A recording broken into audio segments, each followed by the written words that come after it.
expect that. Let's go home. There's nothing more I have to say. Goodbye, everybody. That was really beautiful and beautifully delivered. Wow. Thank you very much. Also with us is President Prabowo, a very incredible man, of Indonesia. President, come on.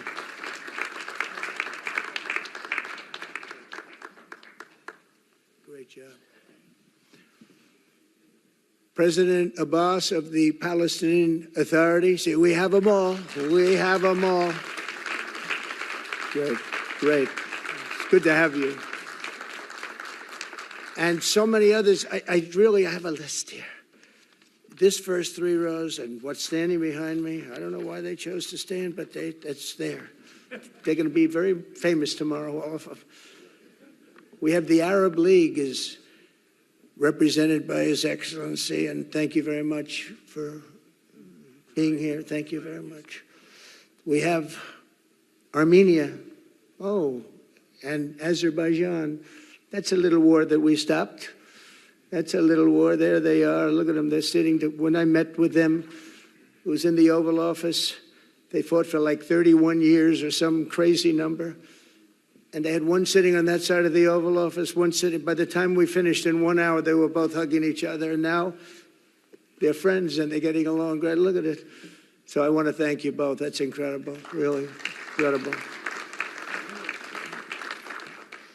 So you have Armenia and you have Bahrain, you have Canada. It's so great to have, in fact, the president called and he wanted to know if it's worthwhile. He knew exactly what it was. He knew the importance. Where's Canada, by the way? Where are you? Where are you? He knew the importance of this. He said, I want to be there. So many people have done that. They called. I mean, they heard about it. And these are not people that can do that very easily. They have pretty big schedules to put it in mind. The most powerful people. And I appreciate you being here very much, Mr. President. Fantastic. Fantastic. And Cyprus, Egypt, the European Union, it's a lot of countries. France, thank you very much, Emmanuel. I would imagine Emmanuel standing someplace behind me. Where is he? I can't believe it. You're taking a low-key approach today. He's my friend. That's great. Good job. Thank you very much, Emmanuel. Germany, the new Chancellor of Germany he's easy to spot because he's very tall and he's very smart and he's doing a fantastic job for his country. Appreciate it very much. And congratulations, a big election. That was a big one. That was going to change things. Greece, we have Greece. We have Hungary. Oh, Victor, where is Victor? Victor. We love Victor. Victor, I call him. You know, I put the little accent on it. You are fantastic, all right? I know a lot of people don't agree with me, but I'm the only one that matters. You are fantastic. He's a great leader. I endorsed him the last election he had, and he won by 28 points. So you're going to do even better this time. If you have another election, and you're going to do great, and we appreciate it, and we're behind you 100%. That's Hungary. India is a great country with a very good friend of mine at the top, and he's just done a fantastic job. And I think that Pakistan and India are going to live very nicely together, right? That's not a very, they are. And they're two great, I tell you, leaders, great leaders as far as I'm concerned. Indonesia, we covered, and I just want to say that that's a big country, a powerful country. It does unbelievably well, and it's great to have you. Iraq, we have Iraq with lots of oil. They have so much oil, they don't know what to do with it. That's a big problem when you have so much, you have no idea what to do with it. So thank you very much thank you very much.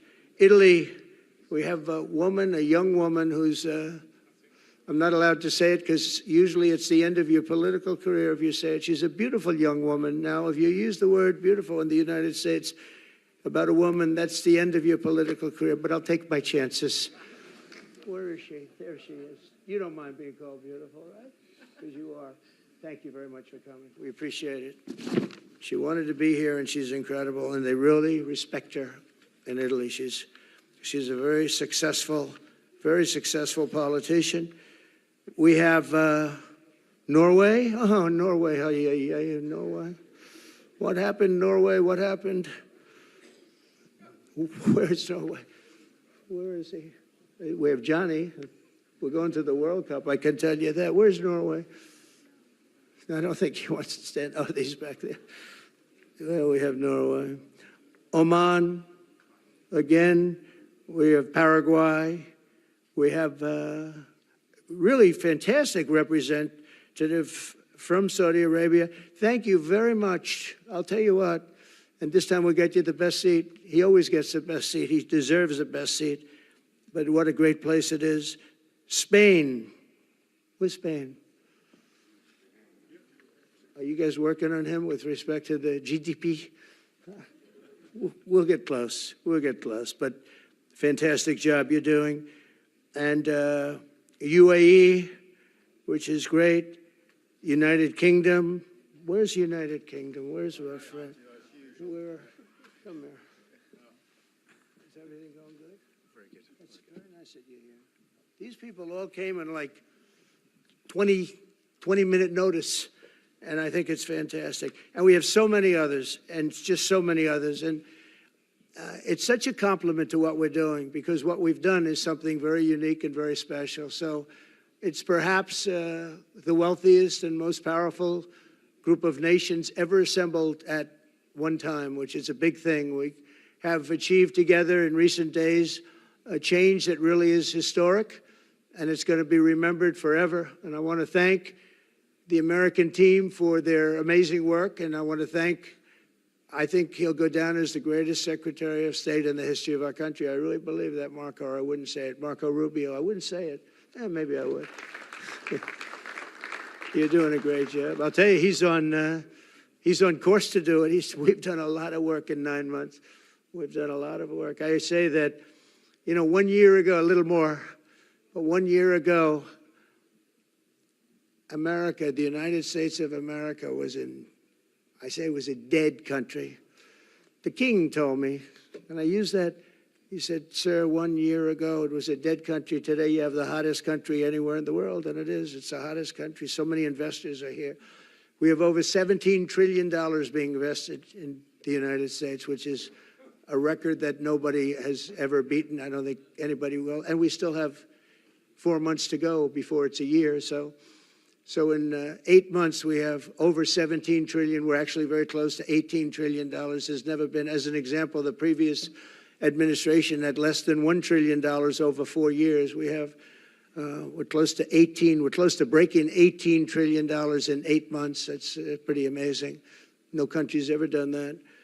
I want to also thank Special Envoy Steve Witkoff and my son-in-law and a great guy, Jared Kushner.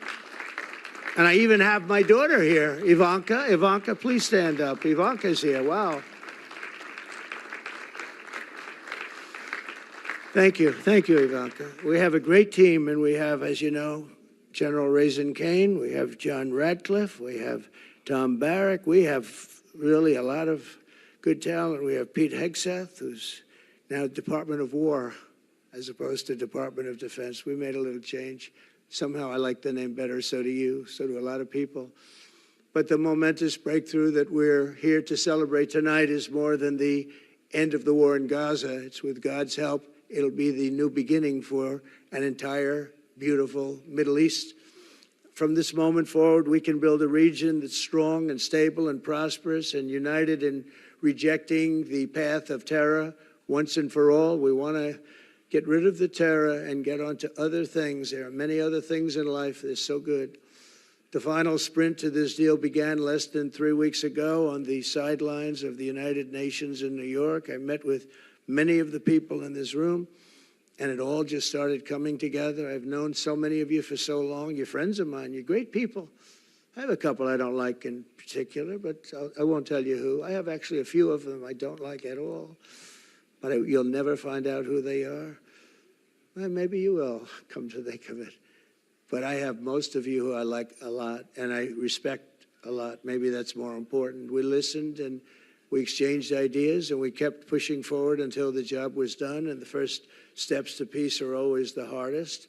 And today we've taken them and we've put them all together, and we've come up with this beautiful mix like nobody thought was possible. And as you know, I've just come from Israel. It was an amazing day to watch the hostages come in and to watch all of the other things and do all of the other things that we did.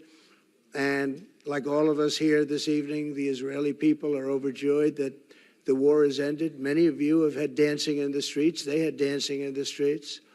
And they've been dancing for weeks now once they heard about this and they heard that it was even a possibility. They're elated at the arrival of the hostages and excited to begin this new chapter for the entire region, and it's going to be that, and they are going to be great partners, and I hope everybody's going to join the Abraham Accord. I like to say the Avraham. I love Avraham, but somehow it doesn't sound as good when I say it as it does when some of my other friends say it who are from the region. But we're going to get a lot of people joining the Abraham Accords. We have the 4 great nations that did it early on, and they stayed with it. And then you had the Biden administration, which is the worst administration in the history of our country. And obviously, they did nothing on that and anything else. And so it stayed at 4. And now a lot of people, even today, they're talking about all joining up. So many people have talked to me about that. And it's going to be a great tribute to really the United States. I mean, the United States has worked very hard in the Middle East, so it would be a tribute to us and to Jared and to Steve and to all of the people, Marco, all of the people that have worked so hard on that. And it really is going to it's going to guarantee that it all stays together. You're going to do well, because the 4 nations do very well. I mean, they do extremely, they're wealthy, but they're a lot wealthier because of it. So I hope everybody's now joining up. Now we have no excuses. We don't have a Gaza, and we don't have an Iran as an excuse. That was a good excuse, but we don't have that anymore. All the momentum now is toward a great, glorious, and lasting peace. And our commitment to fulfilling the 20-point plan we developed together will be the crucial foundation for achieving that bright future. And it's being worked on right now as we speak. And we're actually in stage 3 and 4. It's not going to be, just divided down so simply. We can be long advanced on some of the things that we say we're going to do. We can take them out of order in a positive way. And we've shown how it can be done with responsible nations like the people in this room, these incredible people in this room, setting aside their differences, seeking common ground, and pursuing a better world for all of us. And that spirit's my dream, that we all get together and enjoy our life. And we're going to put some of you on the Board of Peace. Everybody wants to be on the Board of Peace. They said, would you be the chairman? I say, I'm pretty busy too. But whatever we can do to have peace in the Middle East, it's worth it. But everybody wants to go on the Board of Peace, so we're probably going to enlarge it. We're going to get, and the leaders, the top people, the top leaders, they want to be on the Board of Peace. A beautiful term. At first I wasn't sure, and then I realized how beautiful it is. And for the people of Gaza, the focus now must be on restoring the basics of a good life.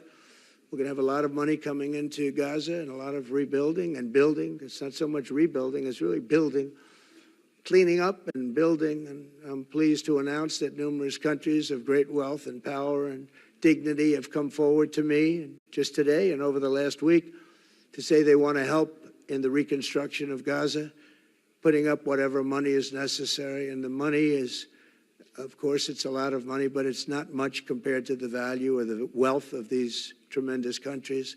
And they are ensuring stability and success in the Middle East. So when you think about it, it's a very, very small amount of money is necessary, relatively speaking.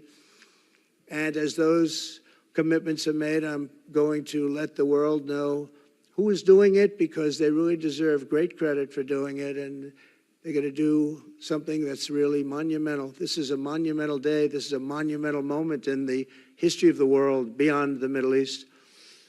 We've all agreed that supporting Gaza must be done to lift up the people themselves, but we don't want to fund anything having to do with bloodshed, hatred, or terror, as has happened in the past. And for the same reason, we're also agreed that Gaza's reconstruction requires that it be demilitarized, and that a new, honest civilian police force must be allowed to create a safe condition for the people in Gaza. As I said earlier, I intend to be a partner in securing a better future. We're going to be working, you're going to be working with the United States, and we're going to make sure that the Middle East is going to be a safe and secure place. It's a very important place in the world, means so much. There were so many people who said the Middle East, and this has been going for many, many decades. I've read it many times, that World War III will begin in the Middle East. It's not going to happen. That's not going to happen. There was a time that you would have thought it could have, but it's not going to happen. There won't be World War III, hopefully at all, but it's not going to start in the Middle East. We're not going to have a World War III if we're smart. There'll never be a World War III. Our work begins right here and right now. From ancient times, this region has been extraordinarily mixed with respect to people, culture, religions, all of the different elements of national characters, unlike maybe anywhere else on earth. And for 3,000 years, there's been conflict. For whatever reason, there's been tremendous conflict, always conflict. But today, for the first time anyone can remember, we have a once-in-a-lifetime chance to put the old feuds and bitter hatreds behind us. And that's why so many people in this room, they didn't get along. Some did, some didn't, but they're getting along now. This has brought the people together. This is the first time the Middle East crisis has brought people together as opposed to driving them apart. And to declare that our future will not be ruled by the fights of the generations past, which is foolish. So together, let us continue in the spirit of cooperation and goodwill that has finally brought us to this incredible, historic breakthrough. If we do together, we will reach the Middle East's incredible destiny, a safe and prosperous and beautiful crossroads of culture and commerce, faith in humanity and geographic center. This will be the geographic center of the world. So I just want to thank everybody for being here. I want to thank you all for what you've done and for this quick notice. It all came together just at one little period. It just came together. It's the greatest deals happen that way. If you do anything about deals, that's all I've done all my life is deals. The greatest deals just sort of happen. And that's what happened right here. And maybe this is going to be the greatest deal of them all, not just nation building, not just having to do with this or the political whims. This will be maybe the greatest deal of them all, period. And I want to thank all of you and all of these great nations and this region for what it's gone through and all of the fights it's had, or life over death and hope over strife and harmony over hatred. That's what we want. We want it to be that way because together we're going to forge a magnificent, great, and enduring peace. I want to just end by saying God bless you all. God bless the Middle East. God bless your countries, and God bless you. Thank you very much, everybody. Thank you. Thank you very much. Thank you.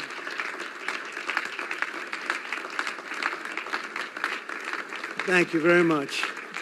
So if we could ask the media to leave, and we're going to have a little conversation with all of these great leaders, which will take 5 minutes, and we'll just talk for a couple of minutes. But if we could ask the media to leave, would be great. Thank you very much.